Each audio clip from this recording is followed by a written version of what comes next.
Well, my friends, it is here, and I'm dressed in my Sunday best. Yep, the Hero 12, baby. Yeah, I got my hot little hands on one, and it didn't come with the handy. I don't know what the actual thing's called. It's a grip. Anyway, we got a lot to talk about. I'm gonna do it over several videos. This is but the first. I got it unboxed. I got it set up. I spent all weekend with this thing. It was in my back pocket. It was on my helmet. It's been everywhere with me. You remember what to do? Yep.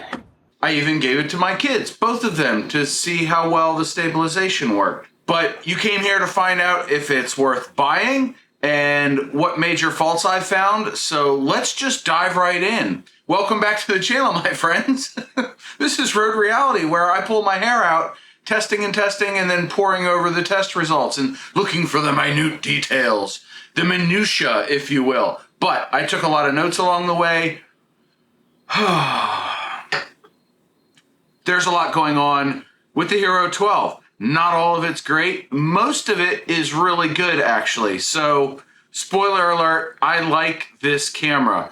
And in my previous video, I called myself a prosumer. I gotta clean the lens. I had a drop.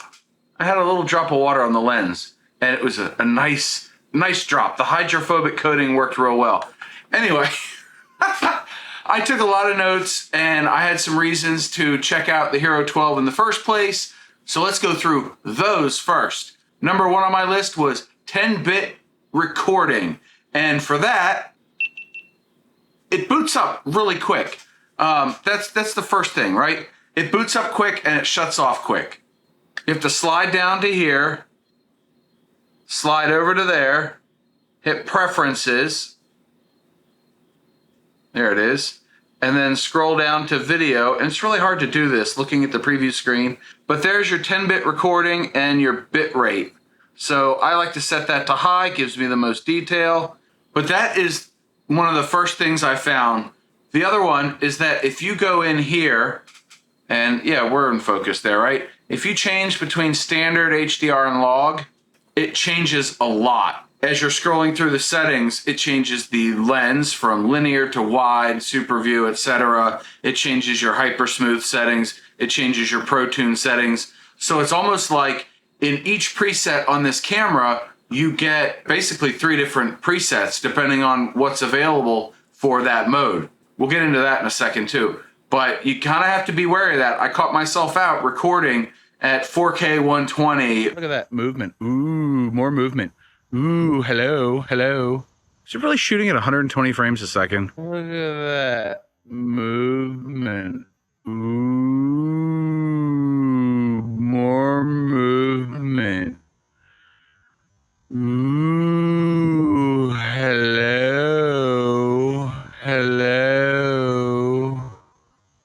It just changed the frame rate and the resolution quite a bit. Wasn't a huge fan of that, but if you get one of these, you're going to want to spend at least a few minutes perusing the menu settings and checking it out, and then changing some of those settings and seeing what else it changes. There's a cascading change effect, if you will. The other thing was HDR. I really was interested in that. What this means is your shadows have more depth and detail to them, but without blowing out the highlights. And according to GoPro, you can't do that with high motion stuff, or you shouldn't. But in some of the stills I took and some of the video clips where there wasn't a lot of motion, it really did work well to bring up the shadows and keep the highlights from getting blown out. I was impressed. HDR is a big thumbs up from me. Next up is GP log. All right, we're testing the GoPro log format, and we're gonna pan around here. You get the high contrast and everything. We're gonna apply the LUT. So there's a LUT for the auto white balance and GoPro log, and that's what we're doing in this test. Yeah.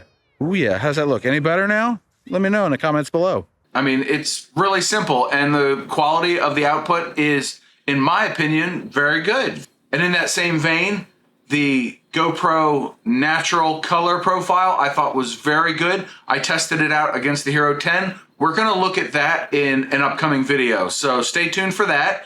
And hey, hit the subscribe button if you don't want to miss that. Hit the bell thing, whatever. Do all the fun YouTube stuff. I did get to tinker with 8:7, whatever the aspect ratio is called. I did get to tinker with that. And let me tell you, you can zoom in. It's about, I don't know, 1.5 times or whatever, and you don't lose a lot of detail.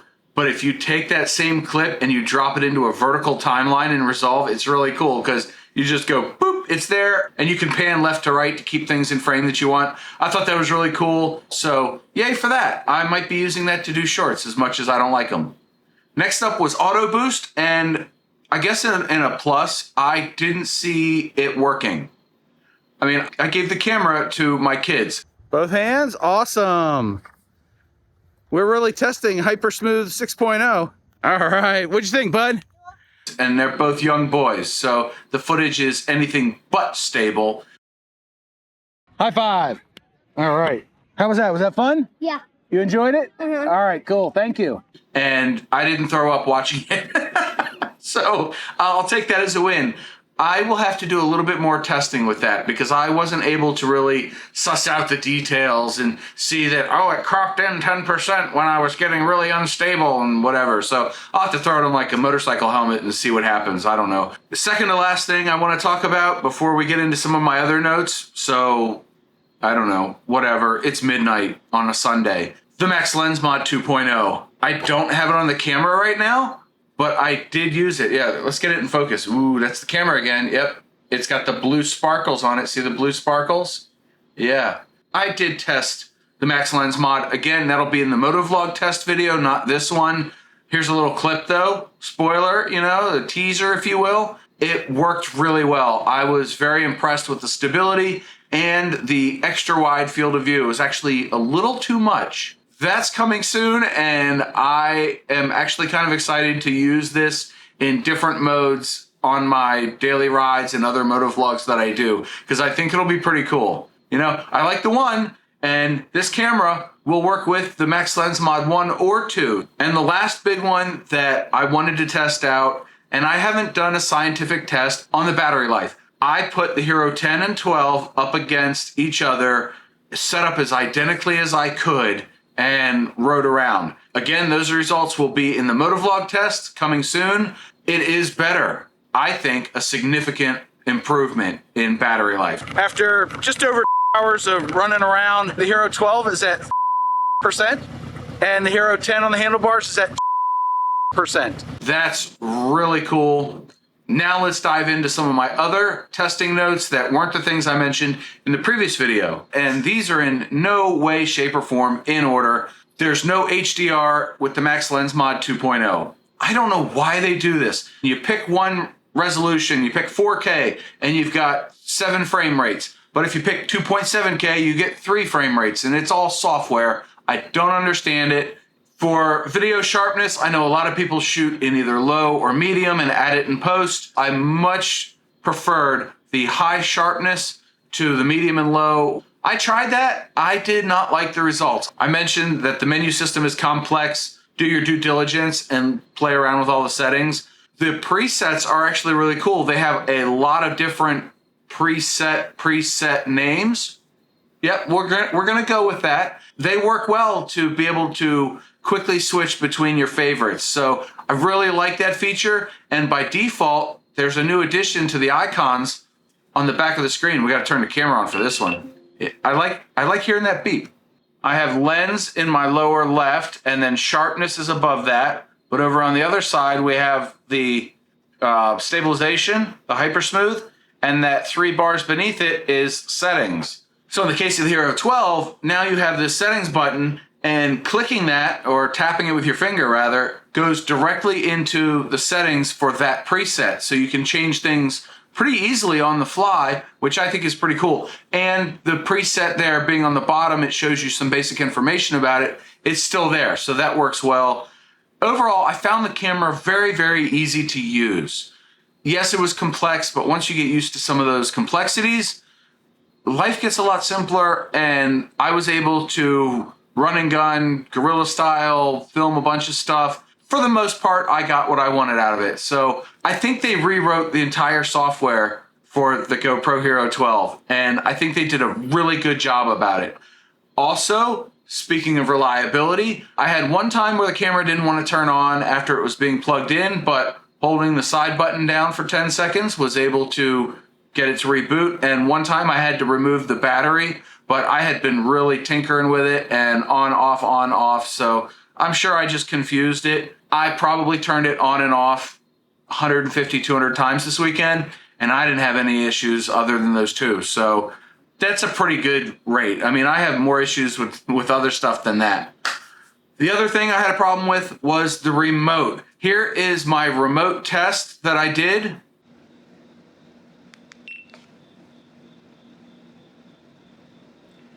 Testing, how far off sync are these cameras?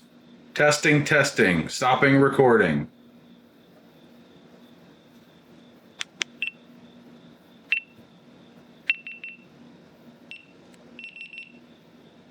And now that you've seen that, what's the problem? The problem is when you turn this off with the remote and then you have the remote turn this camera back on, it turns the camera on and then the camera loses connection with the remote. And I don't think it's a remote issue. I think it's a camera issue because the 9 and 10 had no issues booting back up and staying connected, but the 12 did. The workaround for that is to leave the cameras on all the time that they are connected to the remote and do not turn them off and on, which is sort of a big hit to my workflow because that's how I prefer to ride around and record my vlogs. I have opened a case with GoPro support, so hopefully this week I'll hear something back, and when I do, you know I'm going to record another video.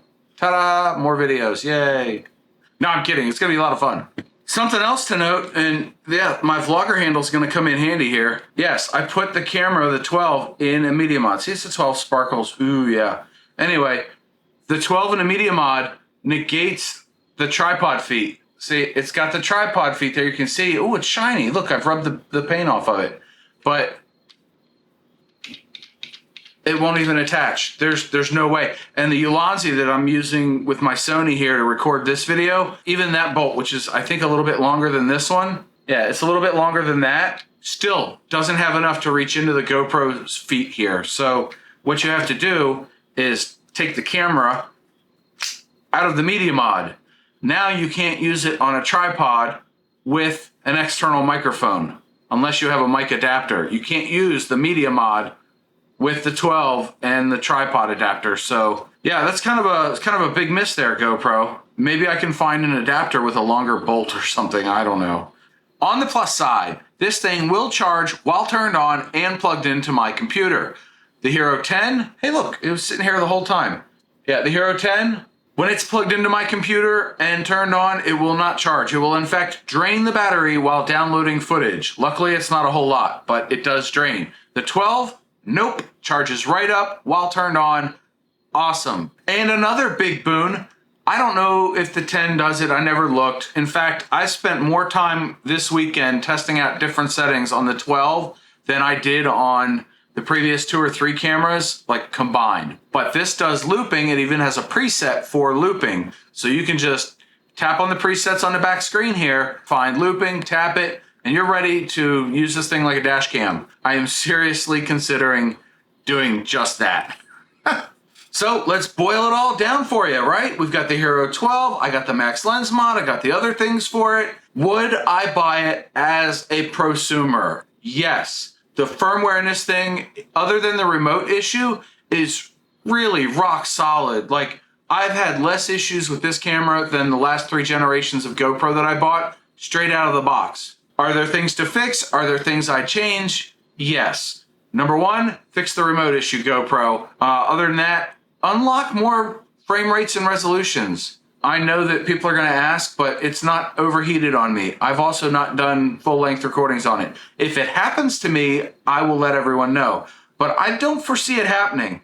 I record at 4K 30 on this camera, and like on the 10 and 9, I was only recording at 2.7K 30, and I never really had an overheating issue. Yeah, I'm actually quite happy with this camera, and I kind of really do like the results that are coming out of it. So I am looking forward to doing more testing. If there's something specific you want to know about, leave me a comment below. I will do my best to answer it. But also, we have the motovlog video coming up. We've got more stability tests because everybody loves kids with GoPros, right? I have the footage of that. It's hilarious. If you were wondering, it was my money. I didn't spend anybody else's money and they didn't send me one. As much as people tell me GoPro should sponsor this channel, GoPro, if you're watching, hi, you can sponsor the channel by sending me free stuff.